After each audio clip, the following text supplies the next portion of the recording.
Welcome to Sai शिक्षा संस्थान। आज के क्लास में हम लोग राइट एंगल ट्रायंगल पढ़ेंगे, यानी समकोण त्रिभुज। जी हाँ, आपने सही सुना, समकोण त्रिभुज with the help of Pythagoras. Pythagoras आपने पिछले क्लास में सुना पढ़ा होगा, मैंने बताया था जो हाइपोटेनस का स्क्वायर होता है, परपेंडिकुलर का स्क्वायर होता है और बेस का स्क्वायर होता है, यानी जो कर्ण का स्क्वायर होता है, लंब का स्क्वायर होता है और आधार का स्क्वायर होता है। मैंने बताया था H square equal to P square plus B square base square. तो हम लोग एक लेते हैं राइट एंगल ट्रायंगल। ये राइट एंगल ट्रायंगल है A B C. Right angle triangle है तो कंफर्म है कि ये एंगल 90 डिग्री का होगा। तो पहला केस लेते हैं, केस 1 कि एंगल 45 डिग्री का है। एंगल 45 डिग्री का है, तो एंगल 45 डिग्री का है तो ऑफ कोर्स ये भी एंगल 45 ही होगा, इसमें नो डाउट कि 45 नहीं होगा। तो इसमें बाकी का साइड निकालना होता है, तो हम लोग देखेंगे कैसे निकालते हैं। अगर सपोज कर लो कि ये साइड ए है तो पाइथागोरस है और ए एंगल 45 है, ए एंगल 45 है। अगर ए डिस्टेंस, ए साइड अगर इक्वल है तो of course A B side same होगा, यानी हमारा ए बी और बी सी सेम होगा। तो अगर ए है और ए है तो अकॉर्डिंग टू पाइथागोरस हमारा ए सी हो जाएगा, ए सी कितना होगा, ए बी का स्क्वायर प्लस बी सी का स्क्वायर, यानी हमारा हो गया ए का स्क्वायर इसका रूट प्लस ए का स्क्वायर का रूट, जो हो गया 2a स्क्वायर का रूट, यानी ए बाहर निकल गया इंटू √2, यानी √2 इंटू ए। इससे हमारा जो कर्ण निकला ये हो गया √2 इंटू ए। अब हम लोग देखते हैं कि इस तरह का अगर ये चीजें हैं, राइट एंगल ट्रायंगल है, तो क्वेश्चंस कैसे पूछते हैं। अगर क्वेश्चंस को सॉल्व करना होगा तो हम लोग, ये राइट एंगल ट्रायंगल है जिसका एंगल 45 डिग्री है, ए बी ए लेते हैं, A B A C.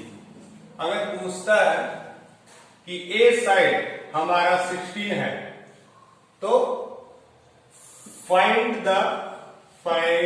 The value of base, यानी BC बराबर क्या होगा।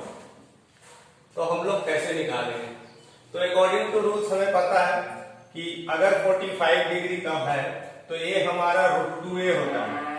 AC हमारा कितना होगा, AC इक्वल टू √2 इंटू ए। तो यहां से हम लोग AC, ए का वैल्यू निकल जाएगा, ए हमारा ए होता है और √2a हमारा ए होता है, ए हमारा ए होता है। तो यहां से हम लोग लिखेंगे √2a इक्वल टू कितना दिया हुआ है 16। तो यहां से a बराबर हो जाएगा 16 अपॉन √2। अब √2 है तो ऊपर नीचे रेशनलाइज कर देंगे तो हमारा एग्जैक्ट वैल्यू निकल जाएगा √2 इंटू √2। ये सब आई थिंक मुझे बताने की जरूरत नहीं है, ये सब आपको पता होगा। तो हमारा ये √2 2 हो गया, 2 से कट गया 8, यानी 8√2। तो हमारा आंसर आएगा ए का वैल्यू 8√2, यानी इसका हाफ इंटू √2 से मल्टीप्लाई। अगर ये वैल्यू निकालने पूछ जाए ए बी कितना होगा तो आसानी से हम लोग बता सकते हैं ए बी हमारा 8√2 हो गया। नेक्स्ट क्वेश्चन लेते हैं, नेक्स्ट क्वेश्चन लेते हैं। अगर ट्रायंगल ऐसा सेम है, राइट एंगल ट्रायंगल है, ये 45 है, ए बी सी दिया हुआ है। अगर पूछता है, अगर हमारा पर ये वैल्यू दे दिया हुआ है 6 सेंटीमीटर, अगर पूछता है find the value of AC, AC का मान कितना होगा, तो आप आसानी से अकॉर्डिंग टू द रूल्स ये हमारा वैल्यू होता है √2 इंटू ए। तो ऑलरेडी ए दिया हुआ 6, तो AC हमारा कितना हो जाएगा 6 इंटू √2। ए भी हमारा कितना हो जाएगा 1/6, क्योंकि ए साइड और ए साइड सेम होता है क्योंकि 45 है। तो अगर राइट एंगल ट्रायंगल में अगर एंगल 45 हो तो डायरेक्टली ऑल साइड आप इस मेथड से इजीली निकाल सकते हैं। इससे आपको कुछ भी कैलकुलेशन करने की जरूरत नहीं है, कुछ भी फार्मूला यूज नहीं करना है, साइनसोइडल कोसोइडल साइन 45 डिग्री या कॉस 45 डिग्री, ये सब करने की जरूरत नहीं है। आप आसानी से यूज ऑफ पाइथागोरस आप इजीली निकाल सकते हैं। तो आइए हम सेकंड केस के लिए बढ़ते हैं। अगर हमारा राइट एंगल ट्रायंगल अगर 45 ना हो तो ऑब्वियसली बाकी का एंगल होगा या तो 60 डिग्री होगा या 30 डिग्री होगा। तो हम सेकंड केस देखते हैं कि वो उसमें हम कैसे साइड्स का निकालते हैं with the help of Pythagoras theorem. ये केस सेकंड हो गया। केस सेकंड में एंगल अब 45 नहीं हो करके 60 डिग्री हो 30 डिग्री हो। ये हमारा राइट एंगल ट्रायंगल होगा ऐसा। ए लेते हैं, ए है, ये बी है, ये सी है। डेफिनेट जाहिर सी बात है कि राइट एंगल ट्रायंगल है तो ये 90 डिग्री होगा और ये 60 डिग्री दिया होगा। अगर ये 60 डिग्री है 90 डिग्री है तो ऑफ कोर्स ये 30 डिग्री होगा। इस केस में अगर पूछता है वैल्यू निकालने के लिए तो हम लोग देखते हैं कि साइड्स का वैल्यू कैसे निकलता है। तो हम सेम उसी तरह का यूज करेंगे। मान लेते हैं कि ये साइड BC हमारा ए है, नो डाउट। अब इसे समझने के लिए हम लोग देखते हैं कि आसानी से कैसे निकाल सकते हैं। तो आप लोग मिरर इमेज का नाम सुना होगा या आप लोगों ने फिजिक्स में पढ़ा होगा कि मिरर इमेज किसी का कैसे निकालते हैं। अगर इसको मिरर इसके साइड अगर आप रखते हैं तो ऑटोमेटिक ये ट्रायंगल ऐसा दिखेगा, इसी के जस्ट अपोजिट बट सेम।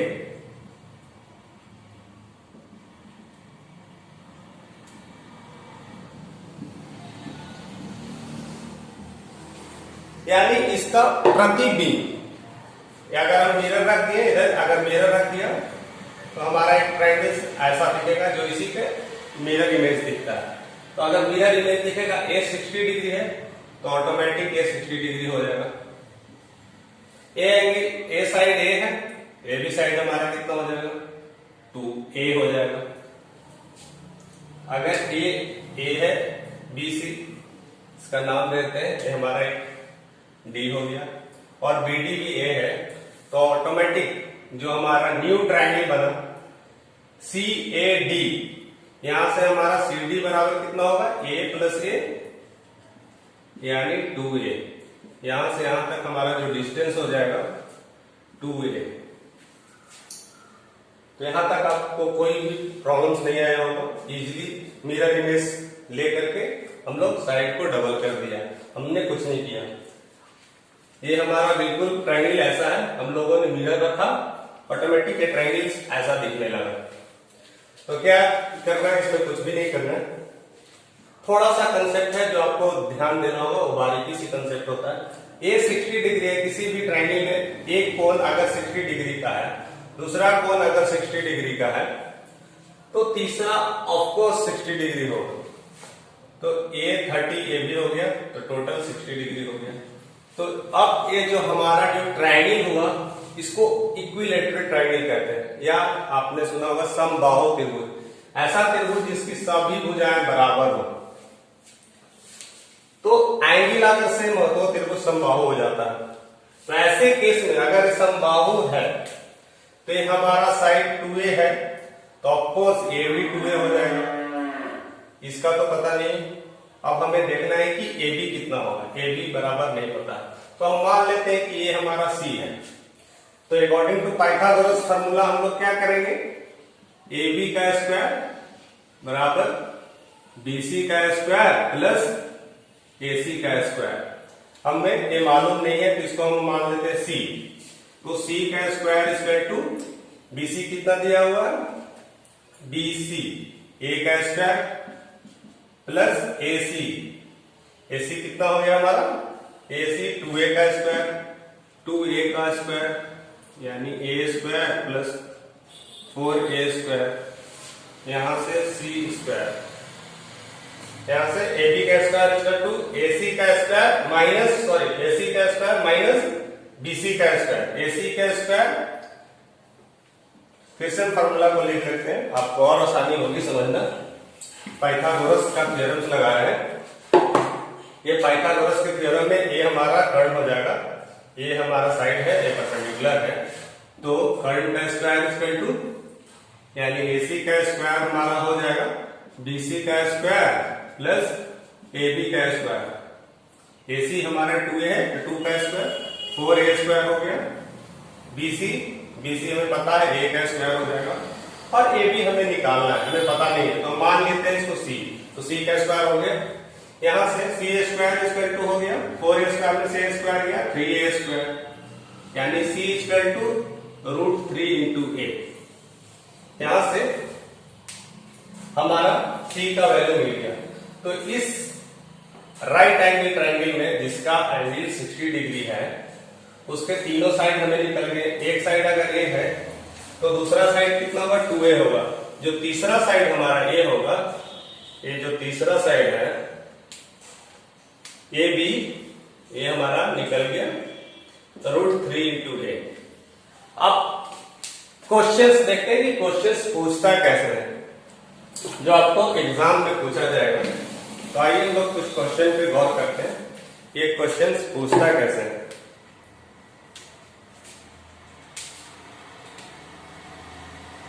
तो अगर ऐसा दिया हुआ है क्वेश्चन, ये ट्रायंगल ले लिया, राइट एंगल ट्रायंगल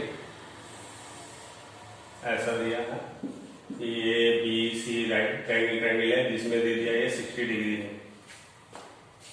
तो हमें दे दिया है कि बी और सी इसका मान दे दिया है 12 सेंटीमीटर, तो पूछता है ए बी का मान बताइए, यहां से ए बी का मान बताइए, what is the value of side A B. तो हमें कुछ भी नहीं करना है, ये देखना है कि राइट एंगल ट्रायंगल है, ये मिरर इमेज वाला है, तो मिरर इमेज क्या हो जाता है, जो बीसी है ये इसका डबल हो जाता है, तो ऑफकोर्स यहां से हमारा एसी निकल गया, ये 12 है तो ये हो जाएगा 12 इंटू 2 24 सेंटीमीटर, आसानी से निकल गया। और ए बी हमारा कितना होता है √3 इंटू ए, ये ऑलरेडी दिया हुआ है, तो 12 √3। आप आसानी से ऑल साइड्स निकाल सकते हैं बिना कैलकुलेशन किए, only use of Pythagoras theorem. इस कंसेप्ट को आप प्रैक्टिस करिए तो सारा क्वेश्चंस आपको इस बेसिस पे निकल जाएगा। आपको कोई भी साइन का फार्मूला, ना कॉस का फार्मूला, ना टैन का फार्मूला यूज करना है, ओनली सिंपल मेथड और ट्रिक्स यूज करना है कि अगर 60 डिग्री का केस है तो √3a इधर होता है, और अगर 45 है तो a और √2a होता है। एक और क्वेश्चन लास्ट देखते हैं, आप आसानी से निकाल सकते हैं। ट्रायंगल ले लिया ए बी सी, ये है 60 डिग्री, तो हमें क्या दिया है, सपोज करो ए दिया हमारा ए दे दिया, ये वैल्यू दे दिया, अगर ये हमारा है 6√3 ऐसा दे दिया, तो पूछेगा कि बाकी का 2 साइड्स क्या होंगे। तो जाहिर सी बात है, ये साइड हमारा निकालने के लिए ये हमारा कुछ भी नहीं है, मिरर इमेज है ऐसा, तो ये साइड निकालना है, तो इसका साइड का वैल्यू कितना होता है, इसका डबल होता है, आपको पता है। तो इसको हाफ कर देंगे, इसका हाफ कर देंगे तो कितना हो जाएगा, 6√3 का हाफ 3√3, तो ये निकल गया साइड। ये साइड कितना होता है, ये अभी हम लोगों ने पढ़ा था √3a, तो ये ऑलरेडी ये a दिया हुआ है, तो उसको √3 से अगर मल्टीप्लाई कर देंगे तो हमारा ए बी साइड निकल गया, यानी ए बी इक्वल टू कितना हो गया √3 इंटू ए, ए कितना दिया हुआ है 3√3, तो √3 गुने 3√3, √3 3 होता है और ऑलरेडी पहले से 3 था, इक्वल टू 9। अगर सेंटीमीटर में है तो सेंटीमीटर, मीटर है तो मीटर। आप इजिली इस तरह का सारा साइड्स आप निकाल सकते हैं विदाउट यूजिंग एनी साइनोसॉइडल और कॉसॉइडल फार्मूला। साइन कॉस टैन का फार्मूला आपको यूज नहीं करना है, only the use of side by side और पाइथागोरस थ्योरम, वो भी आपको याद नहीं करना। आपको अगर पता है कि अगर 45 है तो ए और √2a, अगर एंगल 60 डिग्री और 30 डिग्री का कंसेप्ट है तो हमारा ये साइड इसका डबल हो जाता है, इसका √3a होता है। तो इस तरह से आप आसानी से कैलकुलेशन कर सकते हैं और बहुत ही कम टाइम में आप इस ट्रिक का यूज करके क्वेश्चंस को आप हल कर सकते हैं। तो आज का क्लास आपको कैसा लगा? अगर अच्छा लगा तो कमेंट करिए और इसी तरह से हमारे